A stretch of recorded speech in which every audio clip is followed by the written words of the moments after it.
যখন কোনো বান্দা সূরা ফাতিহার একটা করে আয়াত বলে আলহামদুলিল্লাহি রাব্বিল আলামিন, সঙ্গে সঙ্গে আল্লাহ জবাব দিয়ে বলেন হামিদানি আবদি, বান্দা তুই আমার প্রশংসা করলি। আর রহমানির রহিম যখন বলে আল্লাহ বলেন আসনা আলাইয়া আবদি। মালিক ইয়াউমিদ্দিন যখন বলে আল্লাহ বলেন মাজ্জাদানি আবদি। এরপরে যখন বলে ইয়াকা না'বুদু ওয়া ইয়াকা নাস্তাঈন পর্যন্ত যখন বলে আল্লাহ বলেন বান্দারে তুই আমার কাছে কি চাস, প্রাণ খুলে চারে বান্দা। ইহদিনাস সিরাতাল মুস্তাকিম থেকে শুরু করে নিয়া ওয়ালাদ-দাল্লিন পর্যন্ত যখন বান্দা বলে তখন আল্লাহ বলেন বান্দা নামাজের মধ্যে এমন প্রেমের খেলা খেললি বান্দা, তুই যা চাইলি সব আমি আল্লাহ কবুল করলাম।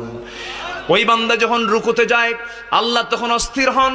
ওই বান্দা যখন সিজদায় যাওয়ার জন্য প্রস্তুতি নাই, সমস্ত ফেরেশতাকে ডাক দিয়ে বলেন ও ফেরেশতারা, এই বান্দাগুলো আমাকে দেখলো না, রাসূলকে দেখলো না, কোরআনকে দেখে হাদিসকে বিশ্বাস করে আমাকে খুশি করার জন্য তার সবচেয়ে সম্মান